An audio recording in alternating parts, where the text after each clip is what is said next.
Guys आज हम बात करेंगे XML एंड HTML के बारे में। बेसिकली वेब डेवलपमेंट में अक्सर लोग समझ लेते हैं कि HTML और XML एक ही है, थोड़ा सा इसमें डिफरेंस है, ज़्यादा नहीं। तो XML जो होता है एक्सटेंसिबल मार्कअप लैंग्वेज होता है, HTML जो होता है हाइपर टेक्स्ट मार्कअप लैंग्वेज होता है। इसको हम अच्छे से समझते हैं कि डिफरेंस के बारे साथ में HTML जो होता है डिस्प्ले करता है डेटा और डिस्क्राइब करता है structure of the web page, यानी कि स्ट्रक्चर कैसे होगा, क्या होगा, यहाँ पर हेडिंग होगी, समझ रहे हो कि नहीं। इस तरीके से यहाँ पर एक लाइन आएगी, यहाँ बटन बनेगा ऐसे 3, फिर इसके बाद ऐसा कुछ होगा। वो पूरा जो स्ट्रक्चर बोलते हैं, स्ट्रक्चर से आपने समझ गए होंगे। जबकि XML स्टोर करता है और ट्रांसफ़र करता है, एक जेसन की तरह काम करता है, ठीक है। फिर HTML में जो होता है वो प्री डिफाइंड लैंग्वेज होती है विद इट्स आउन इम्प्लीकेशन, मतलब टैग्स वगैरह उसमें, जैसे बॉडी होती है, वो हेडर होता है। जबकि XML जो होता है स्टैंडर्ड लैंग्वेज है which can be define other computer languages, दो अदर कंप्यूटर लैंग्वेज को भी डिफाइन करती है। फिर बात करेंगे XML ज़्यादातर फोकस करता है ट्रांसफरिंग में, जैसे मैंने बताया, ठीक है, विदाउट मैनेजिंग द अपीयरेंस और प्रेजेंटेशन ऑफ द आउटपुट, उसको नहीं लेना देना रहता है। लेकिन HTML जैसा हम इनपुट बनाएंगे वैसा ही आउटपुट आएगा, ठीक है। This makes XML easy to use और HTML focus on presentation as a complex coding. समझ में आ गया। एडवांटेज की बात कर लेते हैं थोड़ा सा हम।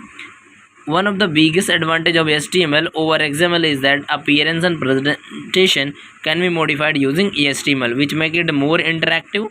XML only focus on the exchange of information, जैसे मैंने बताया ट्रांसफॉर्मेशन के बारे में बात करेगा, ट्रांसफ़र करेगा डेटास को।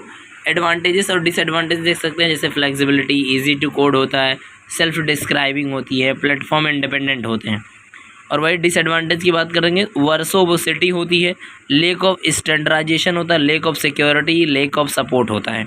अगर हम कुछ सिमिलरिटीज़ देखना चाहें तो बोथ आर सेल्फ डिस्क्राइबिंग होती हैं, ह्यूमन रीडेबल फॉर्म में होती हैं, दोनों का कुछ स्ट्रक्चर होता है, वैल्यूज़ विद इन वैल्यूज़ होती हैं यानी हायरार्कियल।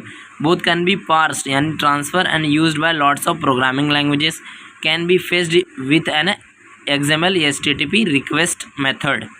अब बात करते हैं थोड़ा सा और जेसन के बारे में।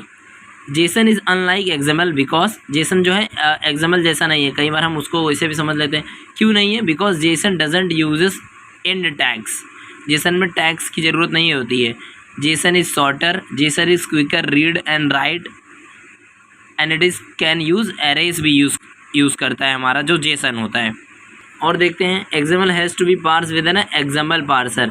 XML में अगर आपको डेटा ट्रांसफ़र करना है या स्टोर करना है तो XML पार्सर का यूज़ करना पड़ेगा, यानी कि डेटा फेच करने के लिए, डेटा टाइप्स को ट्रांसफ़र करने के लिए, ठीक है। Jason can be passed by standard JavaScript function के द्वारा और XML पार्सर के द्वारा, ठीक है। और क्या यहाँ पर है important note, XML is much more difficult to parse than JSON. JSON is parse to ready to use JavaScript object, ठीक है। वीडियो अच्छी लगी तो लाइक करना, हमारे चैनल को सब्सक्राइब करना। इसके पहले हमने बताया था जेसन क्या है, इसमें हमने कवर किया है HTML, XML और जेसन के बारे में इंट्रोडक्शन।